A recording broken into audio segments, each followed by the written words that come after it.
we started, the most important part of this project was we decided to start on all 3 platforms together at the same time. We didn't wait to, as we traditionally do, we start on the documentary and then we take all our assets that we get, extras, put them on a website, create little videos. We said, no, we're going to start all 3 platforms together. And the way the cycle of a film production works is that it's got a long period. You've got development, you've got production, you've got post-production. But our other platforms, actually, we were able to get them going faster. So we were able to use those platforms to connect back to the documentary. And we're actually in the process of building an audience for our documentary, even before we've actually finished the documentary. And our app was approved by the App Store in July of 2011. So we did a beta launch, a soft launch. And we launched the app, and we started with Toronto. Did you know there were 60 chocolate stores in Toronto? And moved up to the Greater Toronto area. We expanded across Ontario, Stratford, Niagara Falls, Hamilton, Ottawa, and pretty much we've done a pretty broad-based coverage of Ontario. And now we've expanded. We're expanding city by city and getting other cities. And in terms of the website is a hub which ties the other platforms together. So it's a blog-based website. It's a gathering place for chocolate lovers. And it has all the features of the app on the website. And we've also connect with the documentary through the blogs. So basically, there are blogs with the director, behind the scenes. So during the process of production, we are in communication with a potential audience, and we're getting feedback, and we're connecting with our subjects in the documentary, and they're writing blogs as well. So we've been fortunate that we've already got a lot of attention. We've been getting reviews, and there's been a lot of attention already. And we're using all of this to create a chocolate community. And of course, we build into social media with Facebook and Twitter. And the beauty of all this is we're still in our soft launch beta phase. So we've now got over 1,000 downloads of the app, and we're using these 1,000 downloads to connect with our users and get feedback from them in terms of what they want. And so we were in touch with them on a regular basis. So think of it, when the documentary does get a screening, that's 1,000 people for sure who are already interested in the documentary, because that's the question they're all asking us. When is the documentary ready? When are we going to see it?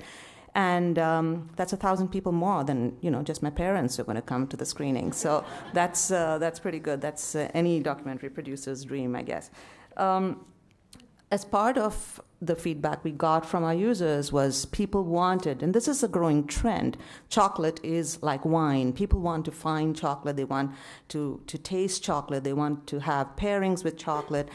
And we're building on all that. So now we've added an events page, both on our app and on our website, and people can actually create events where they go we've got 3 events coming up near Valentine's Day. And we're doing something with the Evergreen Brickworks. We're doing a wine and chocolate pairing in Rosedale. And there are chocolate parties, and there's a whole bunch. There's a fun fair going on. There's a lot of events, and we've become the go-to resource for chocolate lovers. And we're going to go city by city and do this and expand in this way.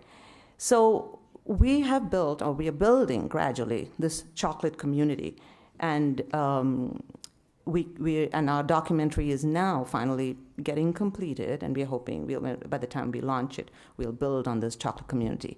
So, being a filmmaker, I have to leave you with a film. So I'll show you the trailer for our Choco-locate app.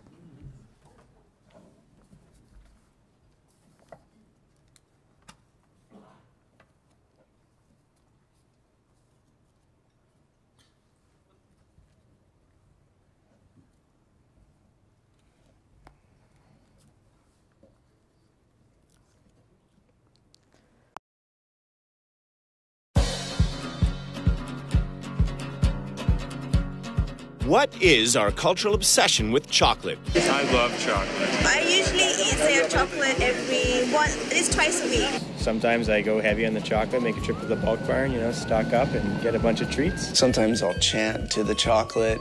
It just gets you happy. Introducing Choco-locate, the first transmedia exploration of our relationship with the decadent indulgence. The Choco-locate website is a fresh and informative online experience for chocolate lovers and connoisseurs. Whether you are a gourmet, curious about fair trade issues, or just love a great chocolate bar, the website will help you make informed choices. You can participate in our weekly poll. I think chocolate is a good companion with sex. Chocolate releases a lot of the same chemicals in the body that really good sex does. But I would say the two definitely go hand in hand. Is chocolate better than sex? Yeah, I think so, because chocolate, you can have it anytime, anywhere. Find out about the events in your city. Can I taste it? Chew it up. It releases all the flavor into your mouth, and then you kind of disappear in the finished product. Parmesan or something. Parmesan, yeah. The Choco-locate mobile app will help you get your chocolate fix anytime, anywhere. Set your preference by choosing your chocolate type.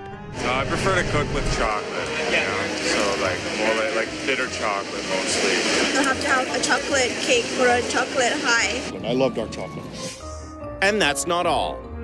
Join the chocolate movement and share your findings with friends through Twitter and Facebook. At the heart of this project is Semi-Sweet, a documentary which follows 4 characters for whom chocolate is the driving force of their lives. On the east coast of the United States, an entire town has been built around chocolate. This is totally never been done. If you went to a chocolatier and you said, hey, look at what I'm doing, I don't know what they would say. I am a person who eats a little chocolate every single day, and I think it makes my life a lot better. Visit semisweetthemovie.com to get behind-the-scenes stories and be the first to hear about movie screenings in your area. Choco-locate, the first transmedia project devoted to chocolate. How it's produced, where to buy it, how to taste it, on TV, online, on the go. Available now.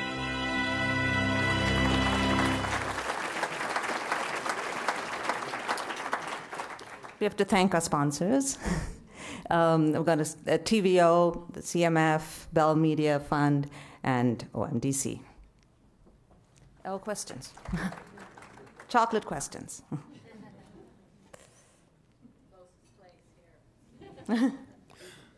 Of course, I'm going to visit your website, but I have to ask immediately, do you know a place that serves mole poblano, which is a Mexican dish, a sauce that's made with chili peppers and chocolate? I do, actually. I'll see you later.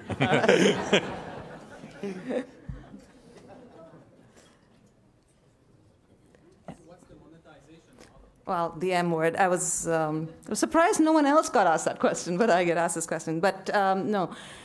It's interesting because, this is what I found with transmedia is that as a filmmaker, you make a documentary, you make a film, you get into a festival if you're lucky, but it gets shown on TV, and then you go into distribution, and then that's it. You move on to your next project. But with transmedia, you have to take care of all of these other elements as well, and so we have provided for that with this project because, as I said, we've just finished the soft launch. We finished what we call the beta phase. We plan to launch all 3 platforms together. So when the documentary is going to be out at the time of the premiere, we will come in with a big thrust. We've already got an audience base. We've already got a certain number of users. This is a free app, and it's a free listing as well for the chocolate stores. So the question is, the monetization is actually coming through allied, fields. So for example, we've got on our website opportunities for advertising. So there are wine people who want to promote their, and then our events are a big part of monetizing as well. These events that I'm talking about are all monetizing opportunities because people buy, and we're connected to Eventbrite, so people will actually book chocolate events.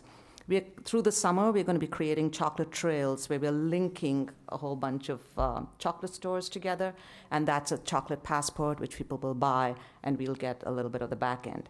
The one thing I'm finding is that we have all these wonderful ideas. We are very connected with the communities, but we're having to do a lot of this work. So it's fine. I mean, we've provided for it. We set aside a marketing budget for it. So we are doing it, but I'm really hoping that eventually it'll get its own life and take over so that we don't have to actually run all these events, because we are not event managers.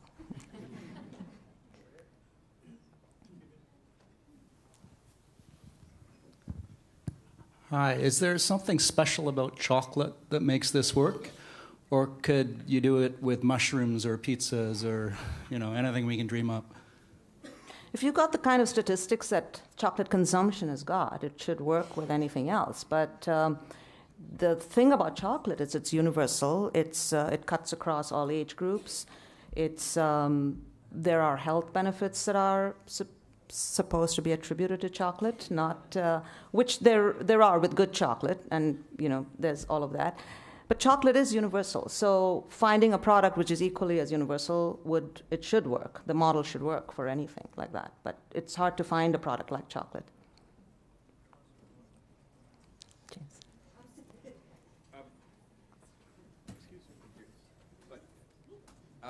Wouldn't you say that in the case of chocolate, there's also a story? I mean, it's an interesting extension of what you set out to do as a documentary filmmaker, and one has to wonder, is the tail wagging the dog at a certain point in terms of return on investment and those kinds of questions. But at the end of the day, chocolate has this compelling story behind it, which is what you're really trying to sell at the heart of this community. Whereas, pizza is like, okay, I guess there's probably good pizza stories, but I think that's probably the value proposition that you're hoping emerges out of all of this work, no? But as a storyteller, a documentary filmmaker, with all my films, there's been a story, and I felt connected with a community and wanted to take it further. I think with this project, we've actually been given an opportunity to stay connected and take it further. So, obviously, when the documentary is released, it's going to raise a lot of questions. It's going to provoke people into thinking about things that they never thought before.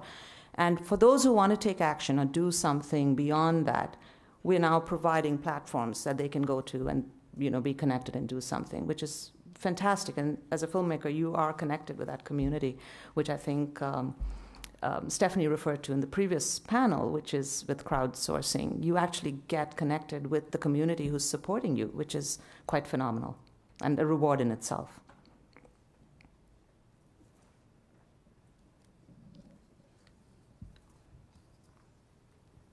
That's it. Thank you.